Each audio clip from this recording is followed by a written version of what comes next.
नमस्कार दोस्तों, तो स्वागत है आप लोग को एक और नई वीडियो में। तो इस वीडियो में हम लोग विश्व इतिहास के सारी चीज़ों को रिवीजन करने वाले हैं। तो ये विश्व इतिहास का मैराथन वीडियो होने वाली है।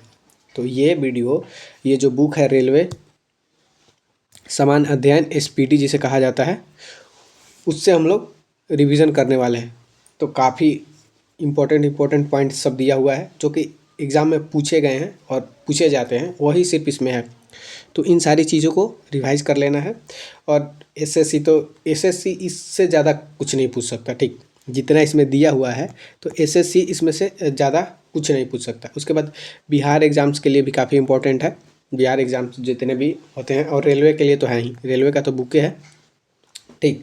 तो आप लोग ये पूरी वीडियो को देख लें, उसके बाद पूरी विश्व इतिहास का रिवीजन हो जाएगा शॉर्ट में, ठीक। तो चलिए बिना देरी के हम लोग वीडियो स्टार्ट करते हैं।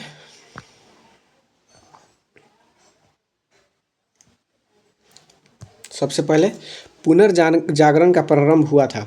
पुनर्जागरण का प्रारंभ कब हुआ था? तो इटली के फ्लोरेंस नगर में 1300 ईस्वी में।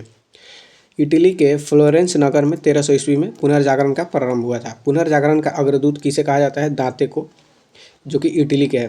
पुनर्जागरण का अग्रदूत किसे कहा जाता है? दांते को, इटली का है। डिवाइन कॉमेडी के रचना, डिवाइन कॉमेडी जो बुक है उसके रचनाकार कौन है? तो दांते हैं, दांते।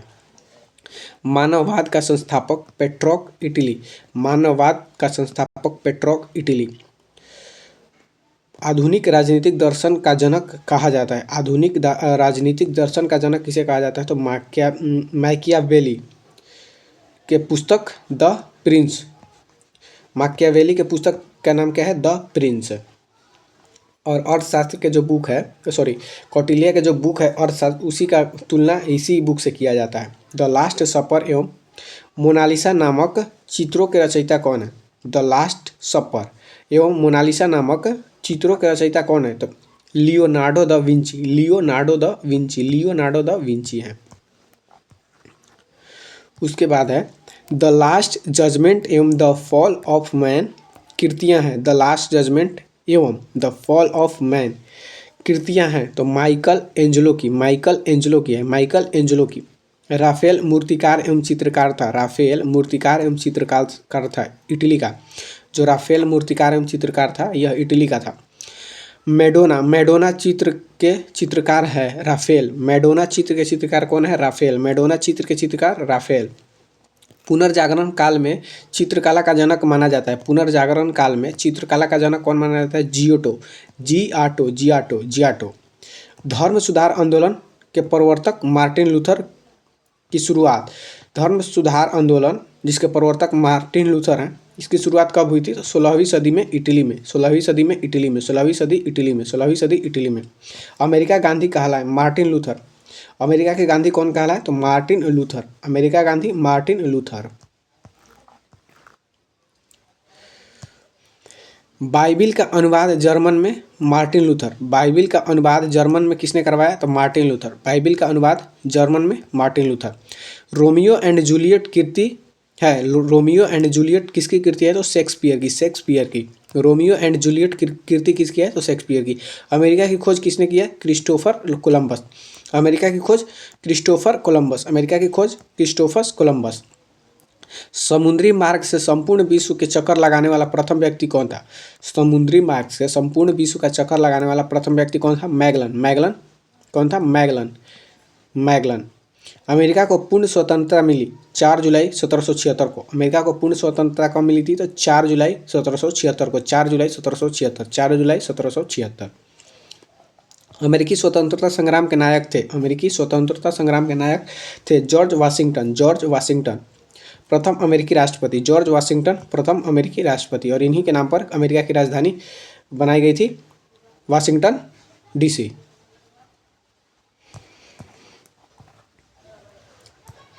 अमेरिका स्वतंत्रता संग्राम का तत्कालिक कारण वोशन चाय पार्टी। अमेरिका स्वतंत्रता संग्राम का तत्कालिक कारण वोशन चाय पार्टी 16 दिसंबर 1773। अमेरिका स्वतंत्रता संग्राम का तत्कालिक कारण क्या माना जाता है? तो वोशन चाय पार्टी, जो कि 16 दिसंबर 1773 है। सॉरी।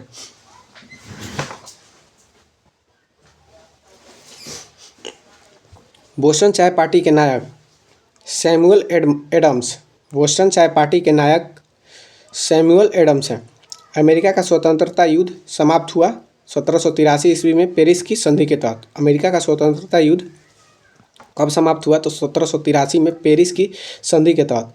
सप्तवर्षीय युद्ध हुआ था इंग्लैंड और फ्रांस में। सप्तवर्षीय युद्ध कब हुआ था, कहाँ हुआ था? तो इंग्लैंड और फ्रांस में 1756 से 63 के बीच। 1756 से 63 के बीच इंग्लैंड और फ्रांस के बीच हुआ था, 1756 से 63 में। और अमेरिका स्वतंत्रता संग्राम युद्ध 1883 में पेरिस की संधि के तहत समाप्त हुआ। अमेरिका का प्रथम विश्व युद्ध में शामिल हुआ। अमेरिका प्रथम विश्व युद्ध में कब शामिल हुआ था? तो 6 अप्रैल 1917 को। 6 अप्रैल 1917 को अमेरिका प्रथम विश्व युद्ध में कब शामिल हुआ? तो 6 अप्रैल 1917 को। प्रथम विश्व युद्ध के समय अमेरिका का राष्ट्रपति कौन था? प्रथम विश्व युद्ध के समय अमेरिका का राष्ट्रपति कौन था? Woodrow Wilson. Woodrow Wilson. प्रथम विश्व युद्ध के समय अमेरिका का राष्ट्रपति कौन था? तो वुडरो विल्सन। अमेरिका द्वितीय विश्व युद्ध में शामिल हुआ 8 सितंबर 1941 को। अमेरिका द्वितीय विश्व में कब शामिल हुआ? तो 8 सितंबर 1941 को। तो द्वितीय विश्व युद्ध कब से कब तक चला था? तो 1939 से लेकर 1945 तक। और प्रथम विश्व युद्ध 1914 से लेकर 1918 को। तो अमेरिका द्वितीय विश्व युद्ध में कब शामिल हुआ? 8 सितंबर 1941 को। संसार का प्रथम लिखित संविधान लागू हुआ अमेरिका में 1789 में। संसार का प्रथम लिखित संविधान कब लागू हुआ? तो अमेरिका में 1789 में। 1789 में अमेरिका में सर्वप्रथम लिखित संविधान कहाँ लागू हुआ था? तो अमेरिका में 1789 में। अमेरिका में गृह युद्ध की शुरुआत कब हुई? अमेरिका में गृह युद्ध की शुरुआत 12 अप्रैल 1861 को और समाप्त 26 मई 1865 को। अमेरिका में गृह युद्ध की शुरुआत 12 अप्रैल 1861 को और समाप्ति 26 मई 1865 को। शुरुआत 12 अप्रैल 1861 को और समाप्ति 26 मई 1865 को। प्रजातंत्र जनता के द्वारा जनता के लिए शासन है कहा था अब्राहम लिंकन ने। प्रजातंत्र जनता के द्वारा जनता के लिए शासन है कहा था अब्राहम लिंकन ने। अब्राहम लिंकन ने। फ्रांस की राज्य क्रांति हुई थी। फ्रांस की राज्य क्रांति हुई थी लुई 16वां के शासनकाल में 1789 में। फ्रांस राज्य की क्रांति हुई थी लुई 16वां के शासनकाल में 1789 में। लुई 16वां के शासनकाल में 1789 में। समानता, स्वतंत्रता एवं बंधुता नारा देन है फ्रांस की राज्य क्रांति की। समानता, स्वतंत्रता, बंधुत्व जो नारा है ये किसकी देन है? तो फ्रांस की राज्य क्रांति की। फ्रांस की राज्य क्रांति की। मैं ही राज हूँ और मेरे शब्द ही कानून है कथन किसका है? मैं ही राज हूँ और मेरे शब्द ही कानून है, ये कथन किसका है? तो लुई 14वां का। लुई 14वां। उसके बाद है 100 चूहों की अपेक्षा एक सिंह का शासन उत्तम है। यह उक्ति किसकी है? 100 चूहों की अपेक्षा एक सिंह का शासन उत्तम है। यह उक्ति किसकी है? तो वाल्टेयर की।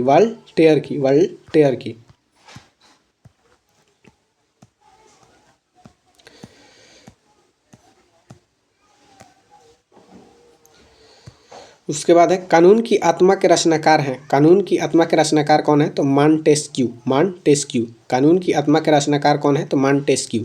माप तौल की दशमलव प्रणाली देन है फ्रांस की। माप तौल की दशमलव प्रणाली देन है फ्रांस की। माप तौल की दशमलव प्रणाली फ्रांस की देन है। और कानून का आत्मा के रचनाकार मॉन्टेस्क्यू। नेपोलियन का जन्म 15 अगस्त 1769 को। 15 अगस्त 1769 को नेपोलियन का जन्म कब हुआ था? तो 15 अगस्त 1769 को।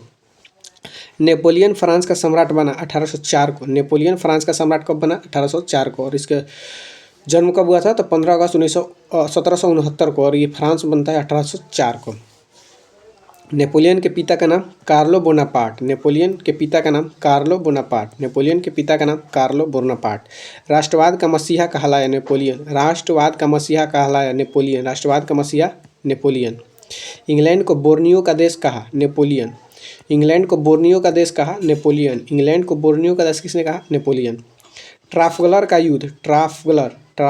युद्ध इंग्लैंड एवं नेपोलियन के बीच 21 अक्टूबर 1805 को। ट्राफलगर का युद्ध इंग्लैंड एवं नेपोलियन के बीच 21 अक्टूबर 1805 को। 1815 ईस्वी के वाटरलू युद्ध में मित्र राष्ट्रों की सेना ने पराजित किया नेपोलियन को। 1815 में वाटरलू युद्ध जो हुआ था उसमें मित्र राष्ट्रों की सेना ने किसे पराजित किया? तो नेपोलियन को। 1815 में वाटरलू युद्ध में नेपोलियन की पराजित हुई थी। लिटल कारपोरल कहा गया? लिटल कालपोरल किसको कहा गया? तो नेपोलियन को। इटली का एकीकरण किया था काउंट काबूर ने 1871 में। इटली का एकीकरण किसने किया था? तो काउंट काबूर ने 1871 में। इटली का एकीकरण काउंट काबूर 1871। इटली के एकीकरण का जनक माना जाता है जोसेफ मेज़नी को। इटली के एकीकरण का जनक किसे माना जाता है? तो जोसेफ मेज़नी को। इटली के एकीकरण का जनक जोसेफ मेज़नी। इटली के एकीकरण का जनक जोसेफ मेज़नी। लाल कुर्ती के नाम से सशस्त्र नौजवानों की सेना का गठन किया था गैरीबाल्डी। लाल कुर्ती के नाम से सशस्त्र नौजवानों की सेना का गठन किसने किया था? तो गैरीबाल्डी।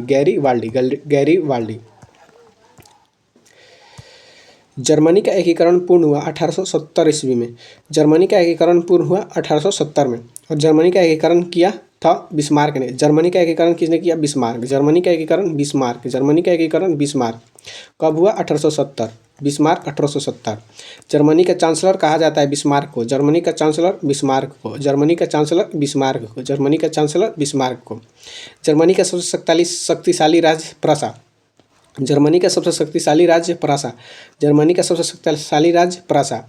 1866 ईस्वी में सेरेज़ोवा युद्ध में ऑस्ट्रिया ने किसके आगे आत्मसमर्पण किया था? 1866 में सेरेज़ोवो युद्ध में ऑस्ट्रिया ने किसके आगे आत्मसमर्पण किया था? तो प्रासा। ऑस्ट्रिया किसके आगे आत्मसमर्पण किया? तो प्रासा के आगे। 1866 के सेरेज़ोवा के युद्ध में। 1866 में सेरेज़ोवा का युद्ध हुआ और ऑस्ट्रिया ने प्रासा के आगे आत्मसमर्पण कर दिया। सेडान का युद्ध 18 जुलाई 1870 को। सेडान का युद्ध 15 जुलाई 1870। सेडान का युद्ध 15 जुलाई 1870 फ्रांस एवं प्रासा के बीच। 15 जुलाई 1870 फ्रांस एवं प्रासा के बीच। फ्रैंकफर्ट की संधि हुई थी। फ्रैंकफर्ट की संधि 10 मई 1871 को। फ्रैंकफर्ट की संधि 10 मई 1871। फ्रैंकफर्ट की संधि 10 मई 1871 को। आधुनिक रूस का निर्माता स्टालिन। रूस के शासक को कहा जाता है जार। रूस का अंतिम जार निकोलस द्वितीय। रूस का अंतिम जार कौन था? तो निकोलस द्वितीय। और रूस के शासक को जार कहा जाता था। एक जार एक चर्च एक रूस का नारा किसने दिया था? एक जार एक चर्च एक रूस का नारा किसने दिया था? तो जार निकोलस द्वितीय।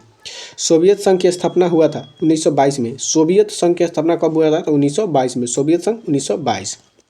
दुनिया के मजदूरों एक हो का नारा किसने दिया था? दुनिया के मजदूरों एक हो का नारा किसने दिया था? कार्ल मार्क्स जर्मनी ने।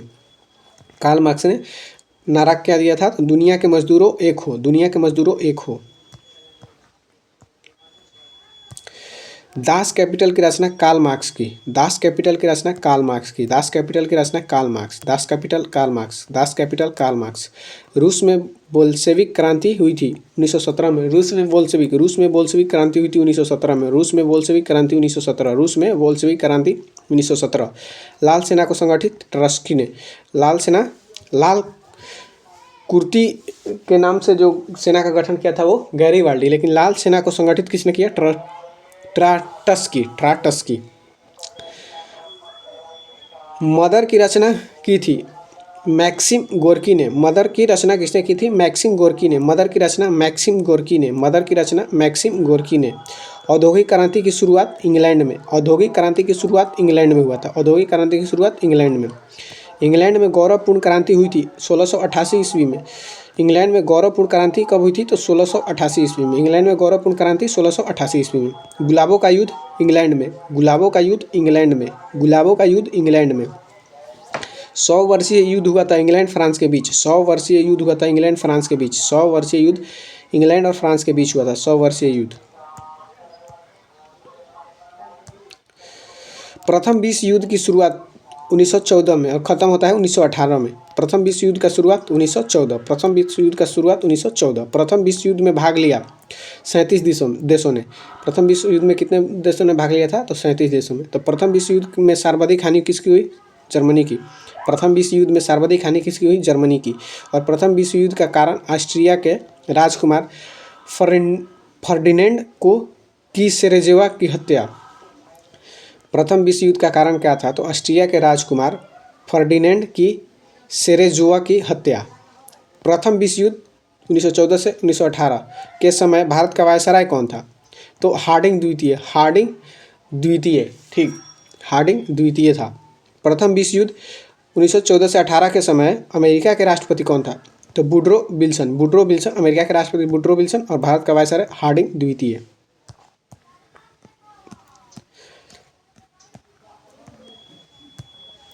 प्रथम विश्व युद्ध में अमेरिका ने भाग लिया 6 अप्रैल 1917 को। प्रथम विश्व युद्ध में अमेरिका ने भाग लिया था 6 अप्रैल 1917 को और द्वितीय विश्व में 1941 में भाग लिया था 8 अप्रैल 1941 को। मित्र राष्ट्रों में जो प्रमुख देश थे कौन कौन थे? मित्र राष्ट्र, तो इंग्लैंड, इटली, रूस, अमेरिका, फ्रांस, जापान।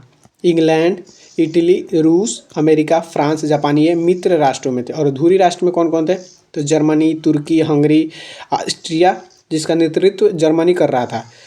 धुरी राष्ट्र का नेतृत्व कौन कर रहा था? तो जर्मनी कर रहा था। धुरी राष्ट्र का नेतृत्व जर्मनी कर रहा था। और इसमें कौन कौन थे? जर्मनी, तुर्की, हंगरी, ऑस्ट्रिया। और मित्र राष्ट्र में इंग्लैंड, इटली, रूस, अमेरिका, फ्रांस और जापान। वर्साय की संधि 28 जून 1919 को। वर्साय की संधि 28 जून 1919 को, और वर्साय के संधि से ही ये प्रथम विश्व युद्ध की समाप्ति हुई थी। वर्साय के युद्ध 28 जून 1919। द्वितीय विश्व युद्ध 1939 से 45 के समय ब्रिटेन का प्रधानमंत्री कौन था? तो विंस्टन चर्चिल। द्वितीय विश्व युद्ध के समय ब्रिटेन का प्रधानमंत्री कौन था? तो विंस्टन चर्चिल। और द्वितीय विश्व युद्ध के समय अमेरिका के राष्ट्रपति कौन था? तो फ्रैंकलिन डी रूजवेल्ट। और प्रथम के समय विल्सन वुडरो। और द्वितीय विश्व युद्ध के समय अमेरिका के राष्ट्रपति कौन है? Franklin D Roosevelt. द्वितीय विश्व युद्ध में भाग लिया 61 देशों ने। द्वितीय विश्व युद्ध में भाग कितने देश लिए? तो 61 देशों ने। द्वितीय विश्व युद्ध का तत्कालीन कारण क्या माना जाता है? द्वितीय विश्व युद्ध का तत्कालीन कारण क्या माना जाता है? जर्मनी का पोलैंड पर आक्रमण द्वितीय विश्व युद्ध का तत्कालीन कारण माना जाता है। द्वितीय विश्व युद्ध में मित्र राष्ट्रों द्वारा पराजित होने वाला अंतिम देश जापान। द्वितीय विश्व युद्ध में मित्र राष्ट्रों द्वारा पराजित होने वाला अंतिम देश जापान। और जापान के हिरोशिमा पर अमेरिका ने परमाणु बम गिरा दिया था। ठीक, एक परमाणु बम क्या था? लिटिल बॉय और एक फैट मैन। द्वितीय विश्व युद्ध के समय भारत का वायसराय लिन लिथुगो था। भारत का वायसराय कौन था? तो लिन लिथुगो था प्रारंभ के समय।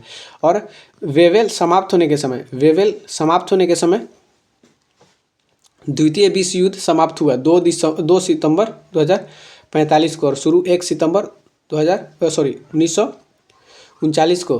द्वितीय विश्व युद्ध 2 सितंबर 1945 को शुरू होता है और 1 सितंबर 1939 को खत्म होता है। 1911 ईस्वी में हुई चीनी क्रांति का नायक था तो सनायत सेन, चीन के प्रथम राष्ट्रपति।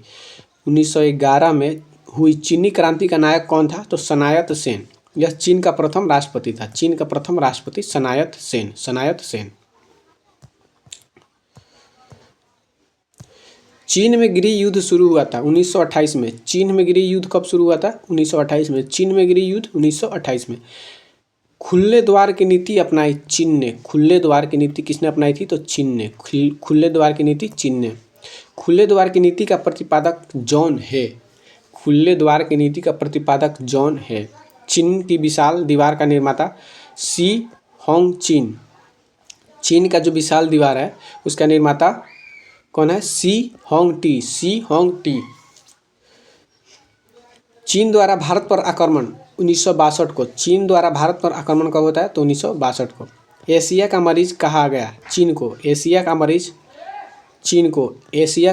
चीन को और यूरोप का मरीज तुर्की को।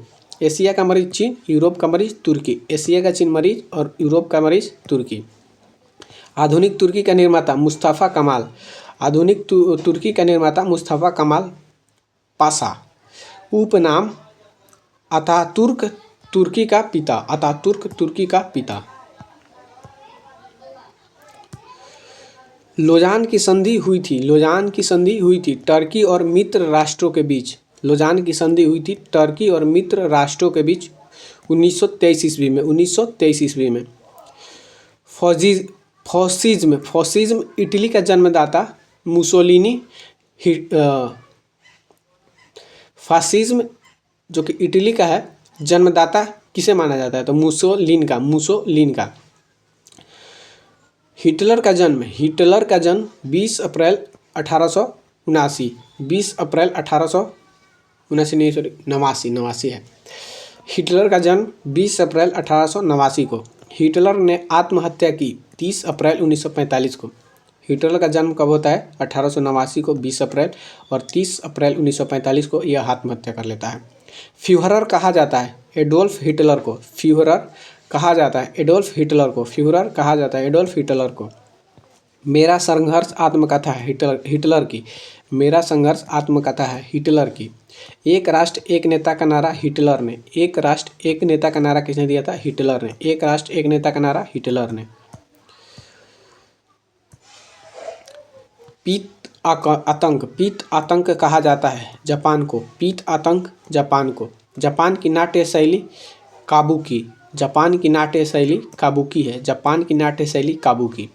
पहली बार 6 अगस्त 1945 को हिरोशिमा पर गिराया गया बम था। पहली बार 6 अगस्त 1945 को जो हिरोशिमा पर बम गिराया गया था उसका नाम था लिटिल बॉय। 6 अगस्त 1945। और दूसरी बार 9 अगस्त 1945 को नागासाकी पर गिराया गया एटम बम का नाम फैट मैन। यह 9 अगस्त 1945 को और यह 6 अगस्त 1945 को। 100 वर्षीय युद्ध इंग्लैंड और फ्रांस के बीच। 100 वर्षीय युद्ध इंग्लैंड और फ्रांस। 100 वर्षीय युद्ध इंग्लैंड और फ्रांस।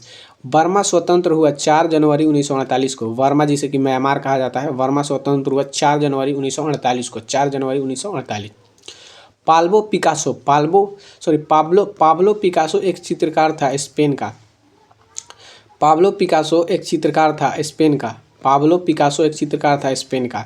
सीरिया की राजधानी दमिश्क। सीरिया की राजधानी दमिश्क। सीरिया की राजधानी कहाँ है? तो दमिश्क। सीरिया की राजधानी दमिश्क। द लॉज एवं रिपब्लिक। द लॉज एवं रिपब्लिक की रचना प्लेटो ने। द लॉज एवं रिपब्लिक की रचना प्लेटो ने। द लॉज एवं रिपब्लिक की रचना प्लेटो ने। ब्रिटेन चीन के बाद प्रथम अफीम युद्ध 1839 में। ब्रिटेन चीन के बाद प्रथम अफीम युद्ध।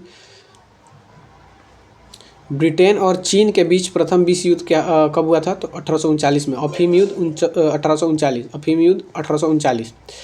भारत चीन के बीच पंचशील समझौता हुआ था। भारत और चीन के बीच पंचशील समझौता कब हुआ था? तो 20 अप्रैल 1954 को।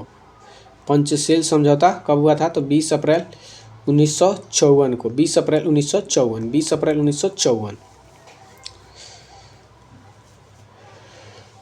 तो हम लोग का वीडियो यहीं पे अंत होता है। तो अगर आप लोगों को वीडियो पसंद आई हो तो वीडियो को लाइक कर दें, और आप लोग क्या करिए कि इस वीडियो को 1 से 2 बार देख लीजिए ताकि सारी चीज़ याद हो जाएगा, ठीक। क्योंकि जितना भी इसमें प्रश्न था सभी महत्वपूर्ण था। यही सब विश्व इतिहास से ज़्यादा कुछ तो पूछा नहीं जाता, यही सब पूछा जाता है। तो ये विश्व इतिहास के लिए काफ़ी बेस्ट वीडियो है। कम समय में ज़्यादा चीज़ का रिवीजन हो जाएगा, ठीक। तो चलिए मिलते हैं नेक्स्ट मैराथन में अब।